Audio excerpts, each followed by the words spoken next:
Wait, wrong show. Yeah. Wrong show. दूसरा वाला है ना? हाँ. Hello and welcome to the Corner Flag, a weekly football podcast that is not going to give out any Game of Thrones spoilers this week. On this episode, Ashley Barnes does a little bit of kissy. Liverpool do not slip in the title chase, but Andrew Robertson does. And we talk to a very unclear Mukesh from Hyderabad.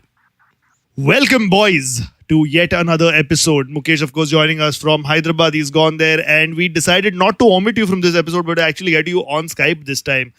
Do you feel grateful? So much condescension. It's not like, hey man, you're still coming on, even though in a different city. It's like, hey, we let you. Wow, I see this, guys. But that's actually true, because we have the power of just hanging up on you right now if we don't want you here. Because Aakarsh is here. He's not said a word. Say hi, Aakarsh, to tell everybody that you're alive. Hi. For a minute, I was like, is this a figment of my imagination? Hi, guys. Imagine that's how you found out Aakarsh is a figment of your imagination. That I had to go to another city and you thought there was another dude in the studio with you all along. That Stop making this about yourself, Mukesh. You going to Hyderabad had nothing to do with this. But enough of our imaginations. We need to talk about what happened in the Premier League. Lots of good matches. Everton lost. Do you want this to be therapy, Aakarsh? I'd actually like to talk about it because Everton pulled such an Everton. 9 games on a losing streak, Fulham. They come and play Everton. Yeah. Kenny, who hasn't scored in 9 years, scores. Yeah. You know who his last goal was against? No. Everton. So he has scored 2 Premier League goals in his career. Lovely. 9 years apart. Lovely. Both have come against Everton. Wow. So Tom Kenny's been with Fulham for like... No, that was when he was playing for Hull. Oh, wow. So I think Everton had won 4-1 or 5-1. He'd scored the consolation goal. And but I feel like Everton does this all the time. You know, players that are out of form, players that you know for a fact will not score, just come up and score. Yeah. And the other person who scored was Ryan Babel. Please mention that, ex-Liverpool player. Yes, with his red hair. With his red hair. And it would have been a great... Redhead. It would have been a great game for Everton to win because Leicester lost, Wolves lost. So Everton's like, hold my beer. No, but I think it's a case of Everton just trying to be the bigger person and saying, hey man, I know you guys are getting relegated, but sure, have one final swan song, like just one final day out in the sun. They just didn't show up. I think before the game started, they were like, yeah, Fulham's relegated, 9 losses at the trot. I think they thought they'd won it before the whistle was even blown. Yeah, it was 2-0, right? 2-0 to Fulham. Like, Yes. not even getting a goal for their efforts, Everton. That's pretty There bad. were no efforts. It was quite... They were awful. Calvert-Lewin started, missed a sitter. He really needs to work on his finishing. Right. Jagielka started after his good performance at Arsenal, but Mitrovic just bullied him out of the park. Yeah, you're not going to expect Jagielka to have that sort of a performance, that sort of a goal-scoring performance immediately. He is 38. Which is why I was surprised that he started over Keane, even though Keane is fit now. I think Silva just decided that he had a good game against Arsenal. Let's reward that with another opportunity for him. Yeah. But he was terrible. Mitrovic, I must say, is a great striker, great movement on the ball, off the ball. Yeah. I'm sure Jagielka is still getting nightmares. Mitrovic, of course, he was with Newcastle when Newcastle went down. Then he came to Fulham and now Fulham have gone down. He really needs to go to a Premier League club that can stay up. Yeah. Premier League clubs need to stop going to Mitrovic. I think. Maybe as a bad luck charm. Yeah, maybe. I have a feeling he's going to go to one of the newly promoted Premier League sides for next season. Maybe a Leeds. He could be a good forward for Leeds. He could, yeah. I think he is a good player overall. He is a good player, I think Serbian he could work international, well. the full international, starts all the games for Serbia. Yeah. Don't see any reason why he should not have a good club going to him for his services. But that was Everton. Let's not spend too much time on depressing things because there's loads of games to talk about. That's true. Let's talk about the relegation dogfight that was Burnley versus Cardiff. Arguably the biggest game of the game week. I know Liverpool versus Chelsea was happening and we'll get to that eventually. Sorry, Mukesh. But Burnley versus Cardiff was the blockbuster event because I think everybody's on Cardiff's side. Cardiff have a fighting chance. I mean, maybe not so much anymore. They have a chance. But everybody is probably on Cardiff's side because obviously they've been through a lot with Emiliano Salah and everything that went down over there. And Neil Warnock is a character I'm as on well. Burnley's side. Just saying, I'm always on Burnley's side. Why? Guardiola. Oh, because of the Ginger Guardiola. Sean Dyche is the Ginger Guardiola. I love the fact that they call him Ginger Guardiola. That's his qualifier to be a Guardiola. Is that he's ginger and bald. So that's why I love Burnley. And they have players who kiss the other team. That's how you establish dominance. Yeah. Virgil van Dijk pushes you around. Ashley Barnes kisses you. Yeah. He got booked for it, right? He got booked for the 2 kisses on Joe Bennett. And this is refereeing at its worst. Is a man not allowed to kiss another man on a football pitch anymore?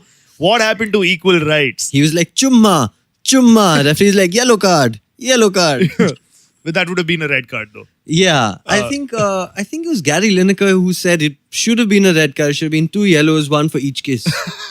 I don't know. I think he missed the first kiss. I think he got the second kiss. The second one he sort of missed. Yeah, It was like yeah. they were No, parting the away. second one, Joe Bennett actually liked it and just leaned in for it. Yeah. You could see a little bit of a smile form on Joe Bennett's face. Just a little bit like, oh, this is going places. I was not expecting this. Tell me, but has the Premier League started a kiss cam? Because that would explain a lot of things. That would explain so much. But that was the kissing. What did you make of the kissing? I think it was kind of sweet what Ashley Barnes did. It was arrogant. Know what it was. And I it was- really can't explain it. It was because in a situation like that, you'd expect a headbutt coming. You'd definitely not expect a kiss coming. I think it was a headbutt that just changed. He went in for a headbutt and then suddenly, that Instagram zoom in filter with the hearts? That happened. And just certain things started happening in the hearts. Feelings and were coming. minds. Feelings were coming. Feelings started coming. But No, it's like the red card flashed before him and then he's like, shit, I need to salvage this moment somehow. And then he was- I'm not nothing he spreading could hate. think of I'm but the spreading kiss. love, ref. This is a red card with a Valentine's Day message on it. But that was not. I mean, I'm sure that was the moment that took all the tabloid headlines, etc. But that was not all. Burnley, of course, turned out 2-0 winners, 2 Chris Wood goals. Very good goals. Good I goals, must very say. good goals. Proper FIFA goals. Build up, cross in, header, simple header. Great header. The first header was a good one. Yeah, and the second header was great placement in the box. That's true. He called for the run. That's the hallmark of a good striker. Chris Wood is running diagonally into the box and he calls for that pass. He knows exactly where he wants it. He's asked for it exactly where he wants it. And there's a slight bit of a deflection with the defender and the goalkeeper, but he's still in the right place at the right time to just calmly hit it in. Also, this is against Etheridge, who's been a sensational keeper. Like, he should probably transfer out and go to a bigger team. I mean, yeah, I think he might have a bunch of offers. But especially if they go down, he'll have a bunch but of. he does owe a lot. I mean, if you've read his personal story, he does owe a lot to Cardiff because he literally came from nowhere to Cardiff and became a pro last season when Cardiff were in the championship and fighting for the Premier League spot. So it will be interesting to see what happens to Neil Etheridge, because if they do go down, I think he'll want to fight for them and help them come back up again next season. Again, I don't know. I think somewhere at Everton will be a good place for club like Everton. No, that's just you trolling right now, because Everton's got Jordan Pickford and he's England's best goalkeeper. What are you saying? No, I'm saying a club like Everton. So it could be anything. It could be a Wolves. It could be a Leicester. I mean, Leicester, Schmeichel. But I'm saying that level of a club, like a mid-table sort of a club.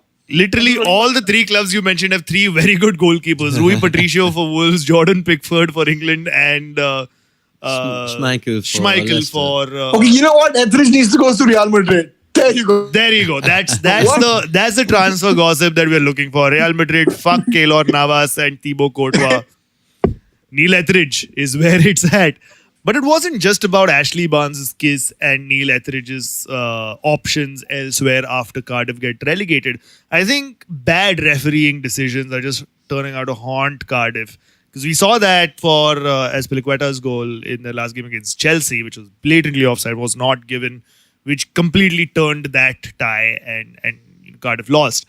And even in this game, 1-0 down, they could have had a penalty for 2 consecutive handballs by Ben Mee. Do you think it was a bad refereeing decision? I think it was a bad refereeing decision because both the instances were clear handballs for me. Because the first one, in that split second when you saw it, not in the replay, when you saw it happening live, you could make out that his hand was outstretched. And that for me is a straight up handball.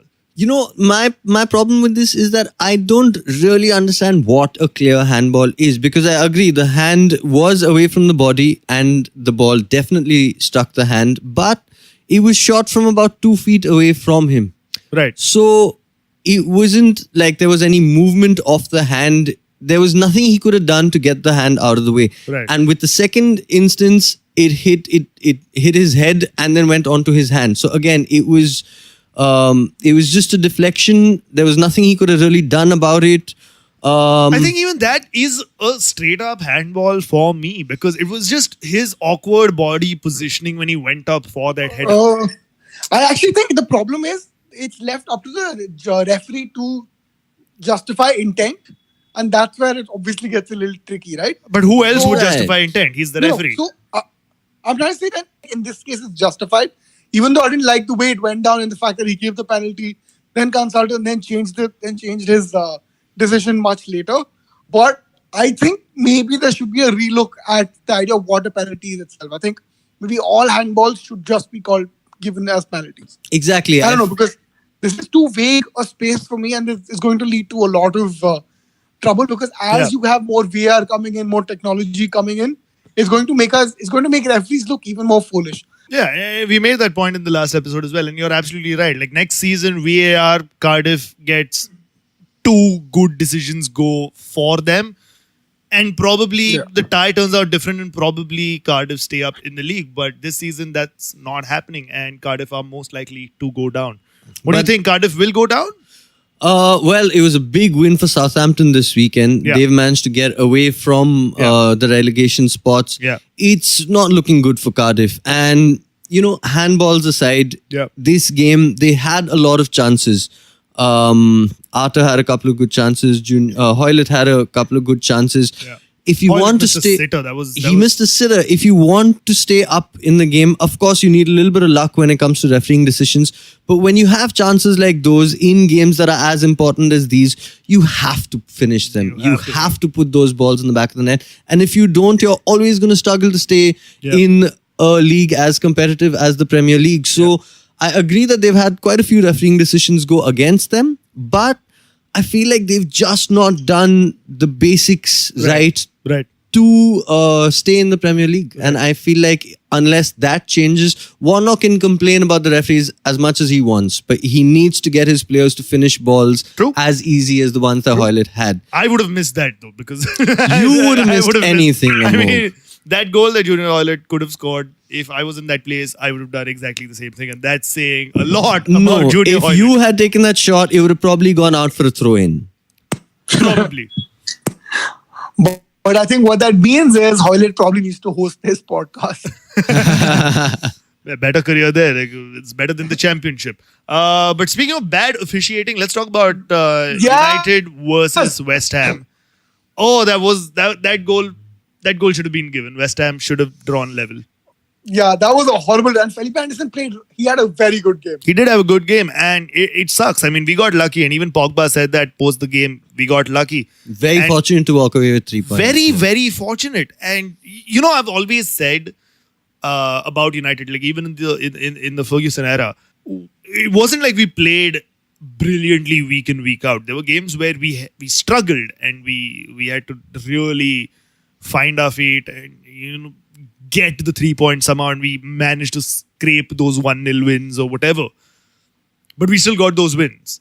And that's what led us to the multiple championships that we won, which was not happening under Mourinho. We were just losing those games. We would have lost this game. The way we played, we would have lost this game. And you'll deserve to. And we deserve to, exactly. Yeah. But under Solskjaer, somehow we're managing to get the 3 points at least, which is great because that just adds up to the point tally. But having said that, that was a shit performance. What the fuck? Performance? I think the best thing about Man United's performance was Pogba's run-up. Yeah, we changed. Right. We changed. And I'm so glad he stopped doing that fuck all slow inching towards the ball shtick that he does. I remember. Infuriating. I can't remember which game it was, but last time Pogba was taking a penalty, he started his run-up. I switched the channels, watched an episode of Brooklyn Nine-Nine, came back, and that's when he shot the goal. Right. So I think this was This was just a lot better. I think it was also nice. It was surprising for Fabianski because he's expecting that. He's expecting that slow run up. Right. And here Pogba just It's suddenly just- gone for it. Fabianski's like, wait, time please. The element of You can surprise. see in that Trial first ball, penalty trial was very ball. good. Now I'm saying that first penalty was very good because you can see because Fabianski has no clue. Yeah. He's really expecting that. He's just like rooted or something. Yeah. But tell me, did y'all think that the first penalty was a penalty? I've seen those given.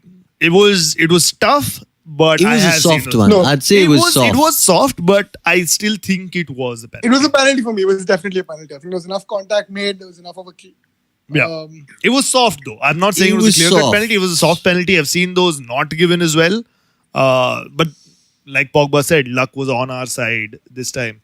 And Just De Gea, I think he made a couple of great saves De to keep it Gea in the made game. some great saves. There was There was one that he snatched out from the top corner. I think Yeah, that was a great one. tough one to make because it bounced just before getting Yeah. to him. Very awkward height, awkward angle, great save. very good save. Very good save. But But also credit to Felipe Anderson. I think his goal was also fantastic. Just to slide in, get that run in on time. What Yeah. a ball that was by great ball. Lanzini. Very, Great very ball. good ball. You know, Felipe Just Anderson perfect. and Manuel Lanzini are two players that I really, really like. And I think they will move to a team bigger than West Ham next season. Or they should at least. I don't know what they're doing at West Ham because I don't see West Ham going anywhere. They've got a new stadium, yes. And, it's a club that's supposed to be on the up. But I really don't see anything happening to that club realistically, even though Pellegrini is in charge. I would love to see Lanzini and Felipe Anderson at bigger clubs. I wouldn't be surprised if they move, but I feel like West Ham is also one of those clubs that's really unpredictable.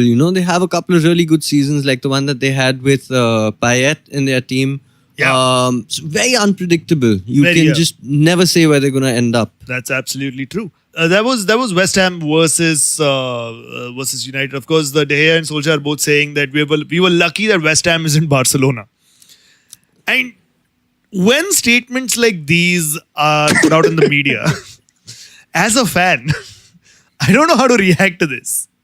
Now I'm scared for the Nou Camp. I'm scared because we got away with a 1-0 loss at Old Trafford, which was fine because everybody expected a drubbing. This is a fit Messi and a fit Suarez. A fit Messi, and Messi didn't score. And I think that was- we kept him at bay, and 1-0 is not bad. It can be overturned. It's really not bad. Really, you think you're going to overturn the 1-0 loss at Nou Camp?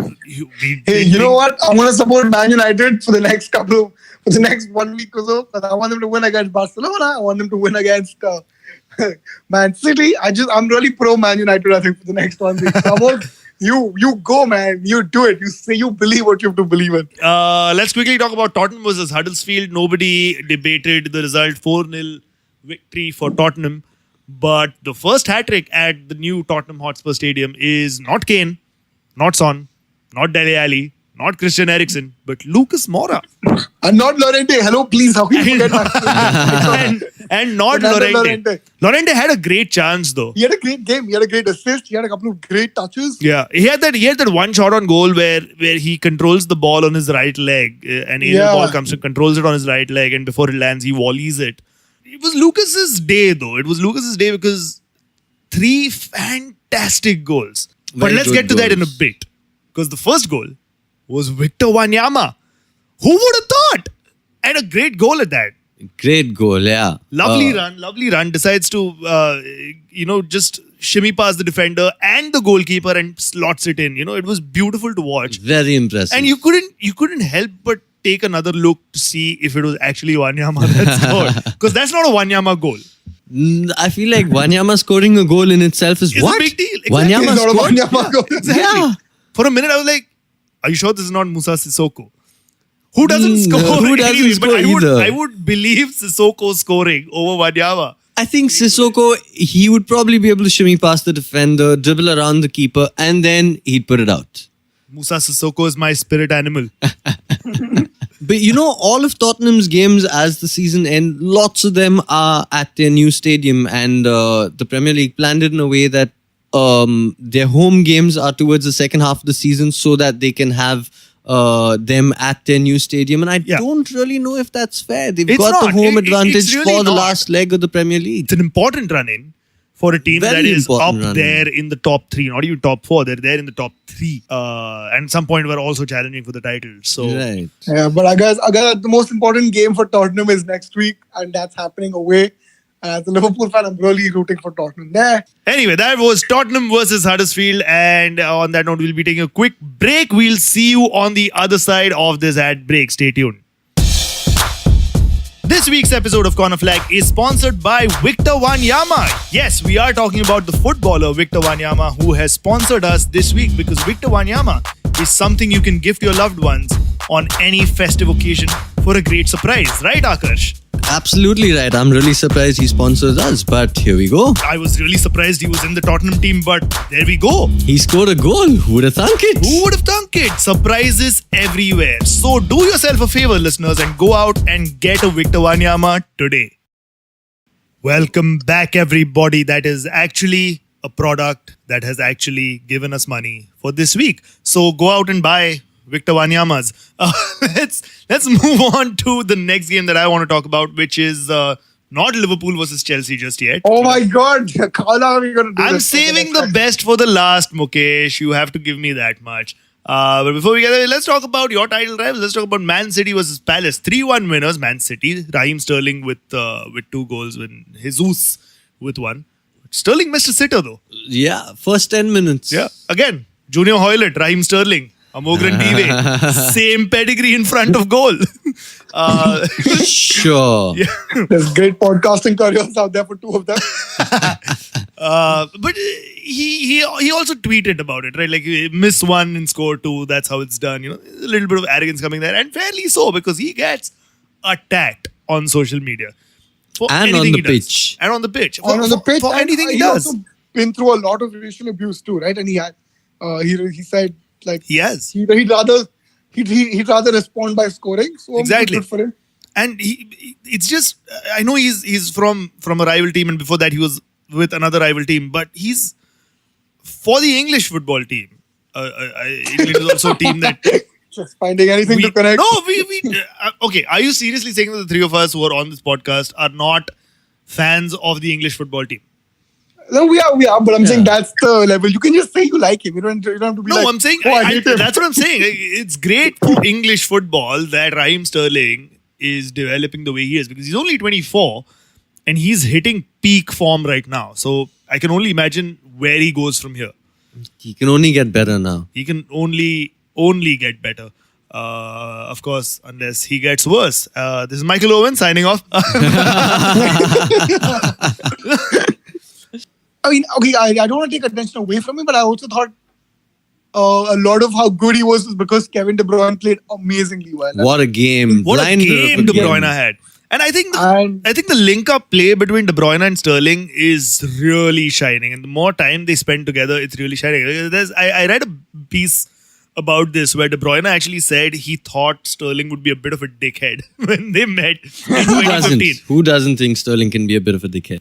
He went on to say that because he was like, I used to read all the tabloid stories about this guy, and it was all about him being arrogant and flashy, which is what he was accused of a lot when he was at Liverpool.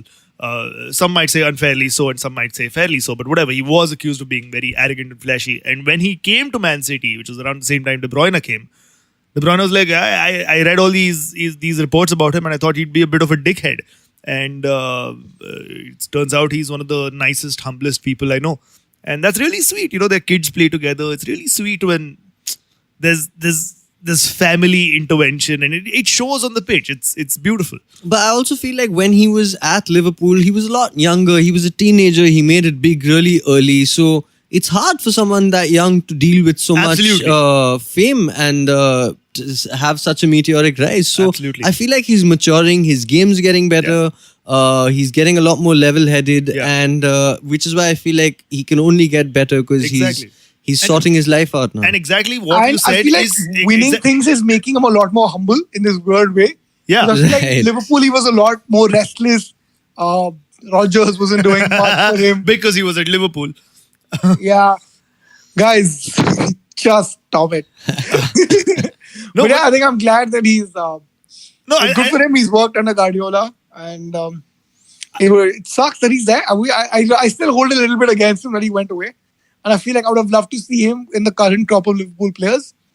Because I think that him on the right wing or something now or him figuring out a space right now in Liverpool in the attack would have been amazing. I'm just going to go back to what Aakarsh was saying about Raheem Sterling. He was young back then. It was tough for him to deal with the fame.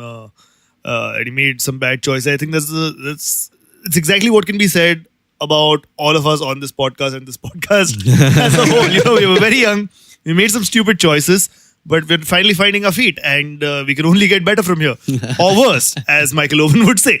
More important question about Man City: Do you think they'll drop points in the next two matches? I don't think so. Matches? I don't think so. Yeah. I was thinking about it. I've been really disappointed by Liverpool so far because every game week I feel like this is the game where they're going to drop points, and they just don't drop points. And credit where it's due, they've been playing really good football, and I have a really strong feeling that City will not drop points, but nor will Liverpool. And I think it's this 1 point difference that exists between them now. I believe so. I believe so. I do believe so because I do not see City dropping points at all because the way they're going, even when they're not playing, the main side, they're still doing well. I'm telling you, Fernando Llorente is going to score a goal. It's going to be a 2-1 victory to Tottenham. And for me, I'm sure, maybe it's the optimism, but I feel like they'll at least have a draw against Tottenham or United. I have faith in Ole to pull something from underneath on street. It's gonna happen, guys. Here's another thing that can happen. I think if Ole does pull out a tactical masterclass and defeats City, or at least gets a point off them, I believe Liverpool will also subsequently drop points. But against whom? Liverpool. Liverpool have an easy run in. They now. do, but it's the easy games where you expect Liverpool to drop points. That's true. I agree. I actually, that's one of my biggest worries. In fact, that's okay. Only the optimist in me thinks Liverpool's going to win. The pessimist and the realist is like no chance of winning, and the realist is more like I feel like City will drop some points in the next next two games. They'll probably get 4 out of 6. But like Amok said, I also have a feeling that Liverpool will bottle it again. I think they will because let's go back to 2014 when the infamous slip happened. Immediately after the Chelsea game, they had Crystal Palace. And you thought they had a 3-0 lead.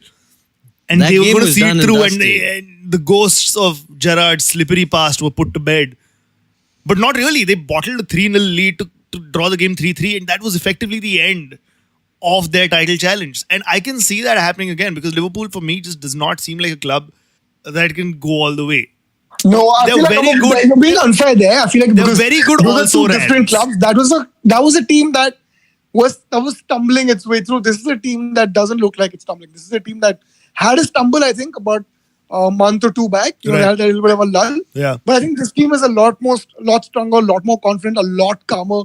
That team had like Sako and Moreno. Yeah. Those are the stalwarts we were depending upon. Yeah. Whereas I think I have a little more faith in Van Dijk and. Although speaking of stumbles, Andrew Robertson had a slip in the same area where Gerrard slipped. This is about Man City. We'll get to that when we get to that. We'll get to that. Yes, this is about So, guys, Man City. Finally, do you think City will drop points in the next two games? I don't think City will drop yes. points. I think Liverpool will still drop points and City will win. I'm going to go out on a limb and I'm going to say both City and Liverpool will have a perfect run towards the end till the end of the season. And the 1 point difference between City and Liverpool is what will decide the title. All right. Shall we talk about the showpiece event now, Mukesh? With your Yes. permission? Oh, I've been waiting. That's what this has been about. Okay. It's like, oh yes, come on. That's what I do this podcast about. Just be happy about Liverpool. Okay, how much drool did you have all over yourself when you were watching the game? My house is like a painting right now. If you put Too much UV light, information. you will see some shit that you don't want. Hey Mukesh, you hear that sound? That's the sound of all our subscribers pressing the unsubscribe button. But then, can you hear the other sound? That's all the Liverpool players subscribing back. 2-0 victory over Chelsea. And I'll be honest. I thought this would be the game Liverpool drop points. So did I. I really thought this would be the game where Chelsea make them work so hard that it's a boring 0-0 stalemate. Yeah, and it did look like that at one point. I think after the first half, it did look like it was set up for a Yeah, that first half was pretty much eventless. I thought. I don't think anything major happened in the first half, but in the second half, 2 quick goals, and that can only say that Klopp has done some magic in that dressing room at halftime. Like he has bared all his 57 teeth and just gone ape shit. No, but I think I think it was part of Klopp's plan to make me play a tight first half and then sort of choke them out in the second half with like 20 minutes of inspired football, because he's done that in the past. And I think you can gauge this from Van Dijk's clearances, which were sort of wide and sprayed all around in the first half, and then the second half they sort of killed it to put it mildly. Okay. I Did you think guys watch second half Liverpool definitely came out with a lot more desire, a lot more drive. Chelsea didn't seem that into the game. Didn't. Eden Hazard had a couple of really good chances after the first 2 goals. He had a couple of great Really chances. good chances, yeah. The Hit first the post one, with one. Sorry? Hit the post With the first one. It was well taken, but again, these are the moments where you need to be really, really clinical if you want Liverpool to not win the title. And I don't think he just wanted that enough. Yep, he didn't. And let's go back to 2014 when Liverpool versus Chelsea happened, because I'll link you guys and the listeners to this article. But it's an article about how Jose Mourinho planned the victory against Liverpool in that infamous Gerrard slipping match. And how Banana peels? Was it banana peels? Are we Sorry? seriously giving credit to Jose for making Gerrard slip? Please. No, we're not giving credit to Jose for making Gerrard slip. That's only Stevie who can take the blame for that. But the way the entire build-up to the game, how he presented himself to the media, what he told his players, it's a fascinating read, all right? Like for a neutral, for a Liverpool fan, for a Chelsea fan, obviously, it's a great read. Just read it because it talks about how Jose Mourinho'd that fixture. And it was probably the last game where Mourinho'd a fixture. Because after that, it was just straight up downfall at Chelsea and then at United as well. It was just straight up not Mourinho-esque. But that was the last game, I think. That was the last big game where he did what he's known to do. And it's a fascinating read. And what he did, TLDR version, is essentially this. He slowed the game down. Because that Brendan Rodgers side, they were flying really high. They were playing attractive football. And they were relying a lot on Luis Suarez, who was the fulcrum of their attack. And what Mourinho did in classic Mourinho fashion is just slowed the game down at Anfield. And that just confused Liverpool, which led to, players going out of position, which is why Gerrard happened to be the last man when he slipped. There was no reason for him to be in that position, but it just fucked with the system so much that it all came down to that moment. So yes, in a way, yes, I am giving credit to Jose Mourinho for having Gerrard slip. But that's a thing of the past. Yes, we buried that, guys. Yeah. That's 5 years back. That is 5 years back. Also, That is 5 years back. Klopp were- actually said that now. Klopp actually said that after this game where he referred to that. He said, I think we can finally let the slipping of the title rest now. I think we're finally to me, past it. I think the best moment was actually before the game when Trent who was in the stadium as a ball boy for that game, and he tweeted or something. I think he told in an interview saying, I was unfortunate enough to be in the stadium and to get like a in the stadium view of that. And I think maybe we'll sort of bury it by winning against Chelsea 2-0. And we ended up winning against Chelsea 2-0. So Well done. I think Trent as a pundit in 10 years later. Let's quickly talk about the 2 goals. Mane's goal, beautiful build-up. Aakarsh, you think Kepa could have done better? I do. I feel like, beautiful build-up. Great ball by Henderson. Lovely assist. I'm not necessarily... Well, he could have done better. I feel like being a goalkeeper, he used to keep... he could have gone with his other hand. Would have still been hard. It was a great header. It was maybe always finding the back of the net. Things you talk about Mane's header against Kepa and also about Kepa's masturbation tactics. Could have used the other hand, would have still been hard. Yeah, works. It would have definitely been a very difficult save to make, but maybe he could have done a little bit better with it. Yeah. Oh, but guys, more importantly, can we talk about how amazing Henderson has been in the last couple of games? He has. He's going to has. give the assist. Hendo's really stepping up. Hendo's been unleashed, guys, and it's clear it's because he's playing in a I don't think position that- unleashed is the right word for Jordan Henderson. He's there. Henderson is there. Henderson has been allowed. I think is better. Just like allowed to play is far more his natural appropriate. game, and he's playing in that number 8 position, which is No, but he Nicely has been added. playing. He has been playing really well. Again, a very important time for him to come back onto form. Similarly, a very important time for Salah, I think, to get his goals back. And What a screamer! What a goal. What a beautiful goal! And well done, Mo Salah, for scoring that goal and scoring that type of a goal. Because Chelsea fans were racially abusing him. yeah. Pre-match. Prashant, are you hearing this? Oh, good. I hope he's hearing this. I'm glad he's hearing this.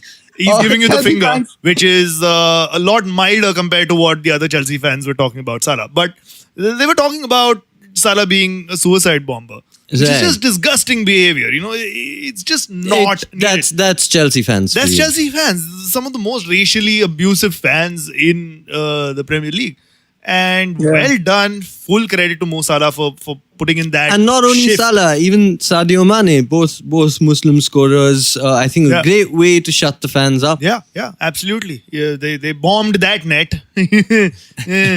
No? Okay, cool. We'll move on very quickly from that. No, what? I mean, that's it. That's it. Guys, come on. We're not No, gonna I'm saying about move on how very quickly Liverpool from my fuck all joke, not from the game. Don't call it a Mukesh. joke, You can- Amok. Don't call it a joke. Fine, not my fuck all statement. We're not moving on from the game, Mukesh. You can have your time and you can do whatever you want. And it's fine. No, it's something we have to talk about, which is Robertson slipping. I swear for a second I had a heart attack.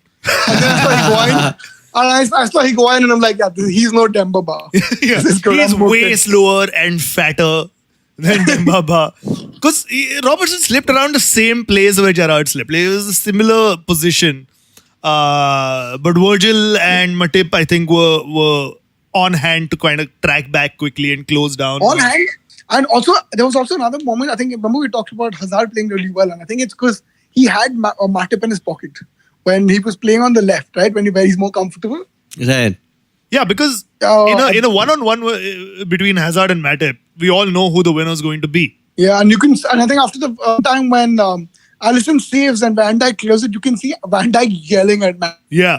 Yeah. Get your shit together, boss, Yeah. because it can't be left to me and Alisson all the fucking time. Yeah. Higuain's been a terrible buy, no? Because I guess he had a... I mean, he's a Again, panic and buy. even- At the end of the day, he's been a panic buy. Morata didn't work out for them, so they've gone for a similar type of striker in Higuain, and it just hasn't worked. And I don't know what to make of it. Maybe it'll be And also, better for them it's 'cause next season. He didn't go for the balls. He was... People always, like, when people were running towards him, like his own teammates, he didn't run away, and then he would sort of force his players to run away. He wasn't there at the clinical areas, and a couple of times when he couldn't judge the passes. I don't know. It doesn't bode well for Sarri either. I don't think he lasts another season. But then again, next season, Hazard is going. Chelsea look like they're going to be in a lot of trouble. There's going to be a major overhaul at Chelsea, and of course, they have the transfer ban also now. So they're going to be in deep trouble if that transfer ban is actually upheld and any positive effect is made of a FIFA punishment, which rarely ever happens. But if it does happen, then Chelsea are in for a load of trouble because, yeah, like you said, Hazard will leave for Real. Few other departures maybe. And if Sarri goes, he'll probably take Jorginho wherever he goes because that's a 1+1, buy one, get one free deal apparently. And that's the fulcrum of the team that's gone in one transfer window where they cannot get reinforcements. So that's going to be... But like we discussed, usually with Barcelona, with Atletico, whenever FIFA has given these transfer bans, they've always allowed one window before the ban. Yeah. So I feel like Chelsea will be allowed to do business this summer. Yeah. And also just going back to Higuain, I feel like he is a good striker. Right. He has the quality. He has proved that in the past. The Premier League's a lot different compared to the other leagues. And there have been quite a few players who've taken some time, maybe a season or so, to find their feet in the Premier League. It's a lot more physical. It's a lot more challenging. I still believe Higuain does have the skills to pay the bills, and I feel like he might come good next season. I think this is a warm-up year for him. Even Mo Salah, for example, when he moved to Chelsea, he wasn't very good, but he took some time, he found his feet, and he's been great for the past couple of years. Right. I feel like Higuain could potentially do the same and come good maybe next season. And yeah, that is the Premier League roundup for this episode. Very quickly, we shall go on to our next segment, which is fun stuff in football. This is fun stuff. This is fun stuff. This is fun stuff in football. One very short fun stuff that I want to talk about is I was reading up about PSG. Okay, PSG, by the way, recently lost 5-1 to Lille. They have a 17-point lead over Lille as it stands. And had they just drawn against Lille right now, they dropped points again last 2 weekends. So their coronation has been delayed heavily, which is just beautiful. Because fuck anyone who plays FIFA on amateur mode. And that's what Mbappe said, by the way, after the Lille loss. They said, we played like beginners. I was like, yeah, the entire season, you essentially played on amateur mode against every team in the league. But anyway, 17-point lead over Lille, who are in second place, but Lille thrashed them 5-1. Their biggest defeat in, I think, 2 decades. Biggest defeat, yeah. And that was insulting to Paris. Amazing for us. But my takeaway from that was I saw Marco Verratti and I had a thought. Marco Verratti looks like Kubra Seth. Marco Verratti is Kubra Seth. Have you seen the two of them together in a room? Neither have I. This is a conspiracy. Are you saying Marco Verratti was in Sacred Games? Marco Verratti was in Sacred Games. It's absolutely true. And I'm going to actually put out a picture of Kubra and Marco Verratti. I'm going to tag Kubra. And I want to see reactions on this because it is so uncanny. It is so fucking uncanny.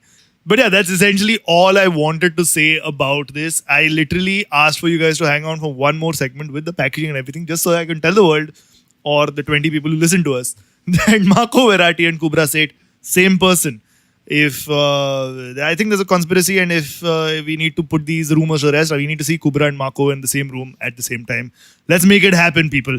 And on that note, it is time to end the show. Thank you so much for listening. If you like the show, please do get in touch with us on Twitter and Instagram and all the other social media channels that you are on and we are on as well. Because if you try and contact us on LinkedIn, that's not going to happen. You can follow Prashant, who produces this podcast, on Twitter and Instagram. You can follow Mukesh on Instagram at Mukesh Manjunath. and on Twitter at Mux the Gol, as in asterisk the Gol. You can follow Aakarsh on Instagram at Aakarsh Chandan. and on Twitter at Aakarsh Chandan. and you can follow me on Instagram at Amograndive, on Twitter at Amograndive, and on Facebook at Amograndive Comedy. Name is Ashley Barnes. I kiss a lot of people. Only my girlfriend. Thank you so much for listening again. If you like the show, please do not forget to give us a 5-star rating on Apple Podcasts or wherever you get your podcast from. We are available on every major podcasting platform. So do share the word and spread the love and keep watching football. And this is us saying bye-bye. Say bye, Aakarsh. Bye. Say bye, Mukesh. Bye, guys. And Vote this time, please. Yes, please vote. Very important. Very important. Please vote. And it's bye from me. See you next Tuesday.